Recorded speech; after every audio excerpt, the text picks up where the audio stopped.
Olá, ele é intelectual, inquieto, persistente.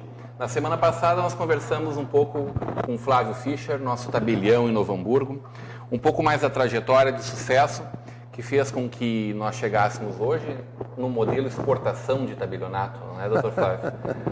O senhor me contava a respeito desse modelo que foi criado pela empresa, que depois criou-se uma empresa própria para tratar desse negócio, né, que hoje atende 80 cartórios tabelionatos em todo o país, e que também é modelo para várias comitivas estrangeiras que vieram conhecer esse sistema aqui no Tabelionato Fischer, em Novo Hamburgo. Sim, é verdade. Desde 2004, nós passamos a receber visitas de delegações que vêm conhecer o sistema e, por referências de colegas do mundo todo, acabaram nos procurando para conhecer a prática desse sistema implantado no nosso tabelionato.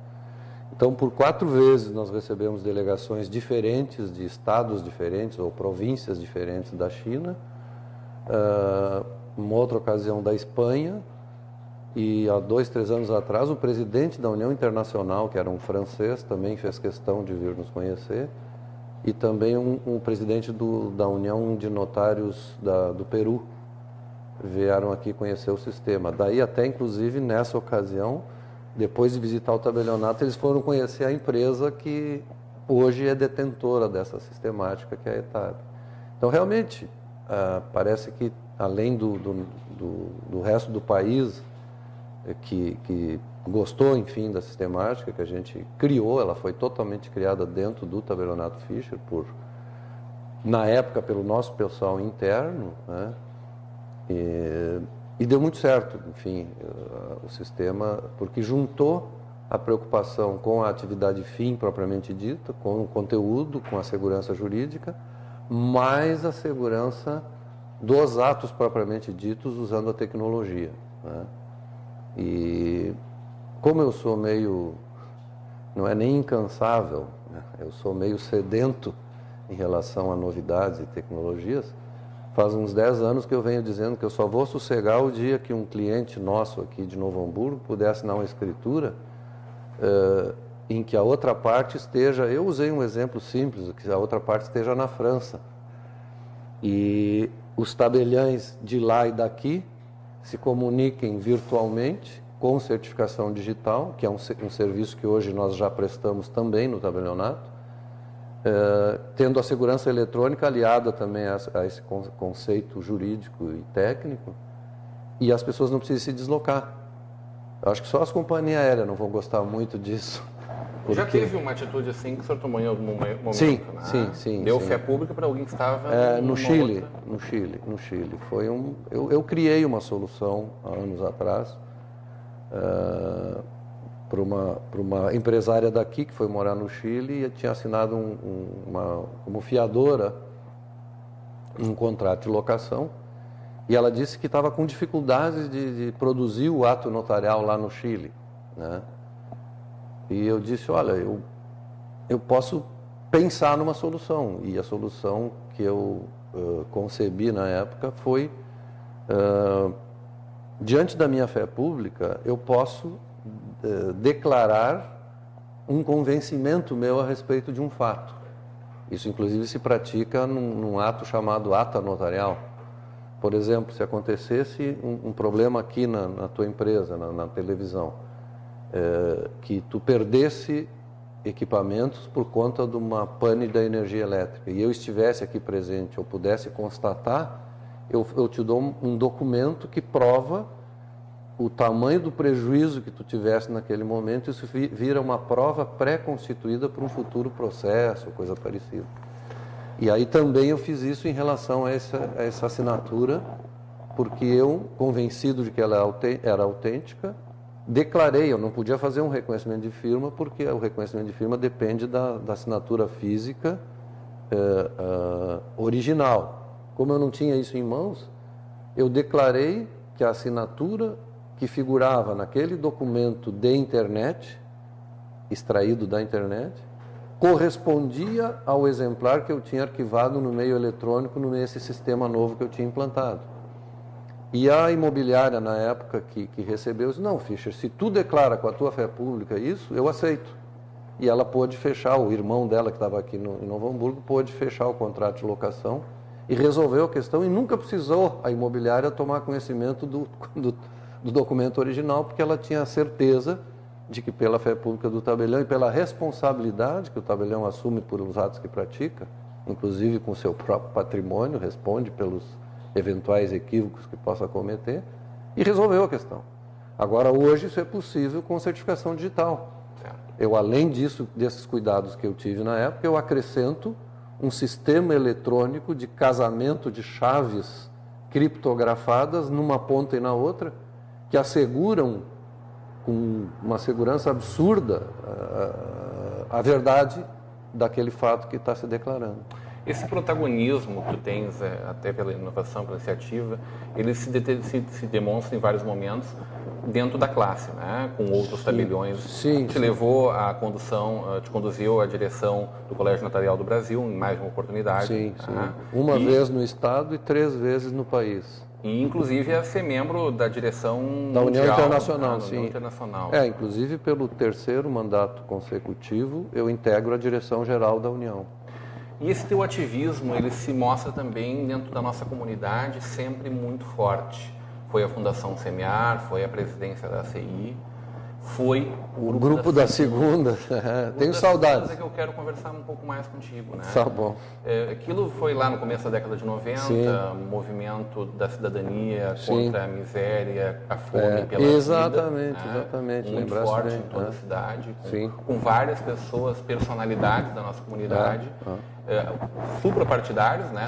Não apolíticos, muito pelo contrário, totalmente políticos. Não, conscientemente político, mas não muito partidário, mas suprapartidário. Exato, não era vinculado a nenhum partido. Do PT, do PDT, do PMDB, do PP, na época não era PP, PPR. Né? Isso.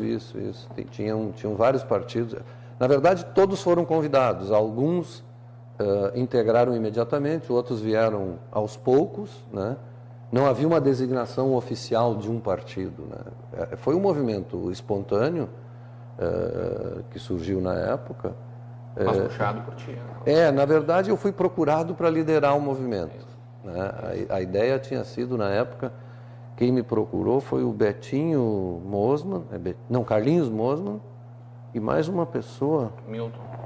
Não sei, não era o Milton. O Milton entrou também, mas eu não me engano. O Lelo estava junto, mas o Lelo logo disse, como ele costuma dizer, né?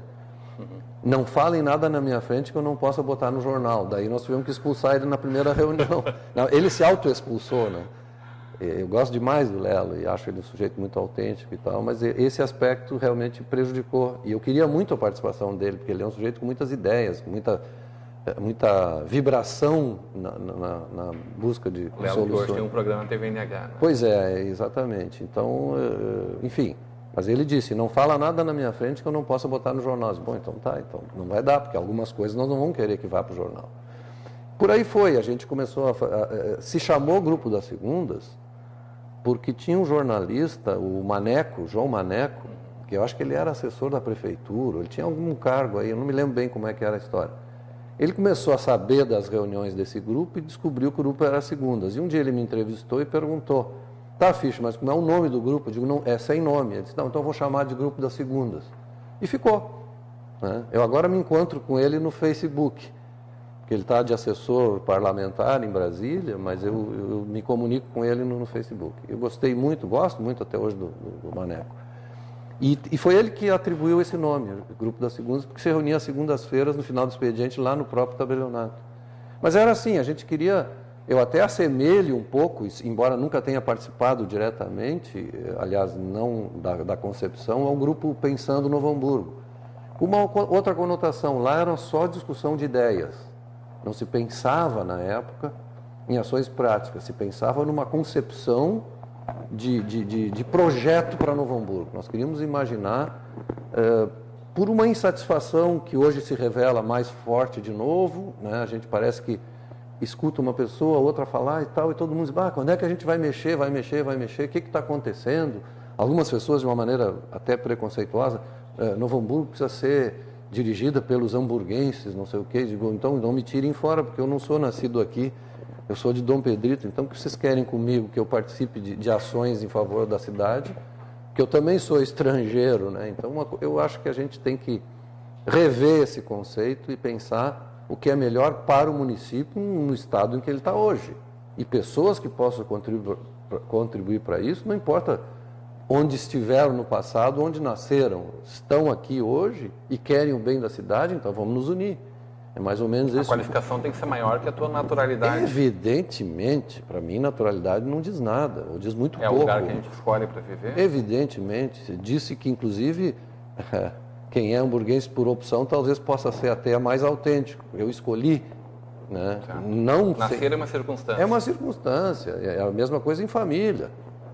Às vezes, numa família, não é o fato de nascer naquela família que resolve todas as questões emocionais e afetivas. Né? Às vezes, não é a questão de ser irmão, o pai, o filho, que resolve. Às vezes, tu tem um amigo que é muito mais confiável do que um irmão. E aí? A gente até chama o amigo de irmão, né? Esse é meu irmão, quando quer valorizar. Né? Então, enfim... A verdade é essa, que o grupo das segundas surgiu disso, de uma discussão, de vem cá, como é que a gente pode conceber coisas de interesse comum para a cidade? Né? Foi aí que surgiu a discussão. E esse grupo foi evoluindo, teve ações, inclusive uma que foi muito, de grande repercussão, teve um link da Globo, quando a Lilian Vitfib era jornalista daquele Jornal da Noite, lá pelas 11h30 da noite. E na hora não conseguiu ir ao ar, eles gravaram, mas saiu no dia seguinte. Eles não conseguiram antena para fazer o link direto. Estavam botando em cima do edifício da Câmara de Vereadores, foi uma confusão, porque nós fizemos a apuração dos votos de um projeto que a gente apresentou na época para a Justiça Eleitoral, que era a pesquisa sobre as prioridades dos cidadãos de Novo Hamburgo. Havia um permissivo legal na lei municipal.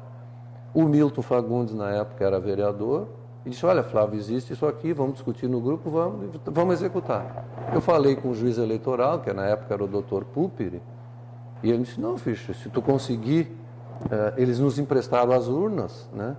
Se tu conseguir colocar pessoas que não interfiram no plebiscito do sistema de governo, acho que foi 89, não me lembro mais que ano foi.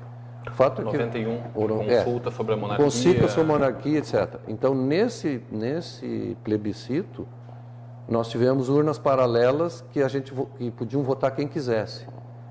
Duvido que tenha existido no mundo uma pesquisa tão intensa em matéria de números de respostas. Nós conseguimos 32 mil votos sobre as prioridades de Novo Hamburgo num universo de 100 e poucos mil pessoas.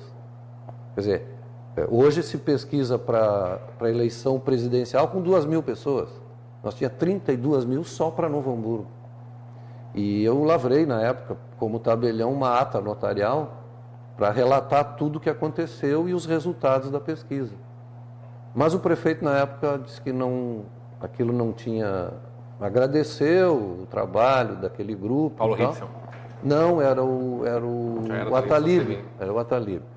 E ele disse, olha, ele olhou atrás do balcão dele e disse assim, aqui está cheio de indicação de vereador e eu, como prefeito, tenho que seguir as indicações de vereadores, que na época parece que quase tudo era para pedir asfalto para a cidade. Talvez não houvesse alagamento hoje se não tivesse botado tanto asfalto. Isso é uma coisa que eu digo com convicção que é um equívoco grave. Inclusive, eu tenho dó de ver a Avenida Pedro Adams Filho, que eu frequentei com paralelepípedos no chão, e hoje tem asfalto por cima. Tivesse o paralelepípedo, ali a água filtrava. E que a época foi uma grande discussão, né? Sim, mas independente preservar ali como era. Não só preservar por questões históricas, mas por questões ambientais. Eu não conheço nada de meio ambiente no sentido técnico, né? O Jackson Miller, que eu me lembro agora, é um dos caras que sabe bem dessas coisas. Eu duvido que se perguntasse para o Jackson, por exemplo, que conhece essa matéria, dizer, não, se puder não ter asfalto em nenhuma rua da cidade, melhor. As questões de mobilidade urbana de veículos, isso se resolve de outra maneira, mas não botando asfalto. Aliás, eu acho que não devia existir asfalto no mundo, se dependesse de mim. Bom, sempre polêmico. A gente está tendo aqui uma conversa de peso com Flávio Fischer. A gente volta em seguidinha para um pouco mais esse bate-papo.